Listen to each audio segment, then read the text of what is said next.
আসসালামু আলাইকুম রহমতুল্লাহ ওবরাকাতুহ। আমি সূরা বাকারার প্রথম থেকে কিছুটা আলোচনা করব। আল্লাহ কোরআনে 114খানা সূরা দিয়েছেন, তার মধ্যে কোরআনের দ্বিতীয় নাম্বার সূরাটা হচ্ছে সূরা বাকারা এবং সবচেয়ে কোরআনের বড় সূরা সূরা বাকারা। এই সূরাতে আল্লাহ প্রথমেই বলেছে আলিফ লাম মিম যালিকাল কিতাবুল লা রাইবা ফিহি, এই সেই কিতাব যার প্রতি কোনো সন্দেহ নাই, যার প্রতি কোনো সন্দেহের কোনো অবকাশই নাই। হুদাল্লিল মুত্তাকিন, কিতাবটা শুধু বিশ্বাসীদের জন্য। বিশ্বাসী কারা?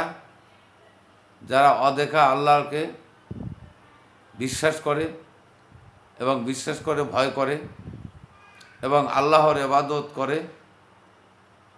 আল্লাহর ভয় যাদের অন্তরে আছে তাদেরকে বিশ্বাসী বলা হয়। বিশ্বাসী শব্দের অর্থই মুমিন। যারা মুমিন তারাই বিশ্বাসী। এছাড়া আপনি মুখে যতই বলেন আমি আল্লাহকে বিশ্বাস করি, আমি মুসলমান, কোনো কাজে আসবে না, এই সমস্ত কথার কোনো মূল্য নাই। কারণ আল্লাহ নিজেই বলেছে যারা বিশ্বাস না করে তাদের জন্য কোরআন নয়। তাই আপনি মুখে যত বলেন যে আমি বিশ্বাস করি, কিন্তু বিশ্বাস করলে তো আপনি কোরআন মানতেন। আর যখন কোরআন মানবেন তখন আপনি অন্যায় করতে পারবেন না, আপনার মধ্যে হিংসা থাকবে না, বিদ্বেষ থাকবে না, আত্মমর্যাদা আত্ম অহংকার কিছুই থাকবে না। তাহলে আপনার আল্লাহকে ভয় করবেন। আল্লাহ যেনা ইউমেনুনা বিল গায়েব, গায়েবের মালিক সম্পূর্ণরূপেই আল্লাহ।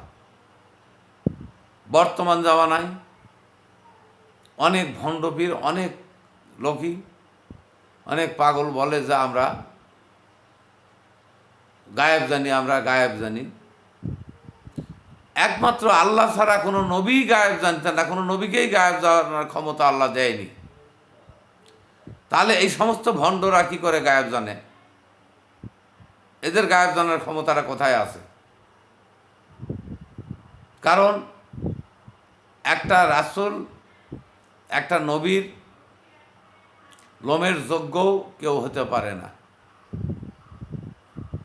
আর তারা যদি এই কথা বলে তাহলে এখান থেকে বুঝতে হবে যে এরা সম্পূর্ণরূপেই ভণ্ড এবং প্রতারক, মিথ্যাবাদী। তাই যারা এই সমস্ত কথা বলে তাদেরকে পরিহার করে চলুন। আল্লাহ বলেছে হাক্কা তুকাতি ওয়ালা তামুতুন্না ইল্লা আনতুম মুসলিমুন, তোমরা আমাকে ভয় করো, ভয়ের মতো ভয়, এবং মুসলমান হয়ে মৃত্যুবরণ করো। তাহলে আপনি যদি এমনি এমনি মুসলমান জন্মসূত্রে হতে পারেন, তাহলে আল্লাহ কেন বললো যে মুসলমান হয়ে মৃত্যুবরণ করো? কারণ মুসলমান হতে গেলে যে জিনিসগুলি আপনার মধ্যে প্রয়োজন, যা আপনার মধ্যে দরকার, এই জিনিসগুলো আপনার মধ্যে নাই। হয়তো এখন থেকে 50 বছর আগের লোক, এখনকার লোক 8 দিন কম বেশি, কারণ তাদের ইমানি শক্তি বেশি ছিল। এখন বর্তমান জামানায় মানুষের ইমান নাই, শুধু মুখে বলে আমি মুসলমান, আমি ইমানদার, এই কথাটা শুধু মুখেই বলে, বাস্তবতা কারো মধ্যে নাই। বাস্তবতা থাকলে দুনিয়া এত নিচে চলে যেত না। মানুষে ভেদাভেদ, হানাহানি, মারামারি, কাটাকাটি এত কিছুই থাকতো না। কারণ এইগুলি থেকে আল্লাহ মানুষকে অনেক ঊর্ধ্বে রেখেছে। এগুলি আল্লাহ পছন্দ করেন না। যার মধ্যে এগুলি আছে তার মধ্যে কোনো পুণ্য থাকতে পারে না, কারণ এগুলি সমস্ত আগুনের সমতুল্য। এগুলি যার মধ্যে আছে তার সমস্ত পুণ্য পুরে ধ্বংস হয়ে যাবে, তার কোনো কিছুই টিকবে না। আর এগুলো যখন আপনি পরিহার করবেন তখন আপনি একজন প্রকৃত মানুষ হবেন। তখন আপনার ইসলাম টিকে থাকবে আপনার মধ্যে। আর আপনার মধ্যে যদি ইসলাম টিকে থাকে তাহলে আপনি একজন মুমিন, একজন মুসলমান বলতে পারবেন, দাবি করতে পারবেন। তাহলে আল্লাহ আপনাকে দুনিয়া এবং আখেরাত দুই জায়গাতেই আপনাকে সম্মানিত করবে।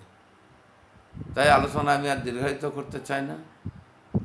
সবাইকে সুস্বাস্থ্য দীর্ঘায়ু সবার জন্য কামনা করে আমি আজকের আলোচনাটি শেষ করছি। সবাই ভালো থাকুন, সুস্থ থাকুন। সবাইকে আমার সালাম, আসসালামু আলাইকুম রহমতুল্লাহি ওয়া বারাকাতুহু।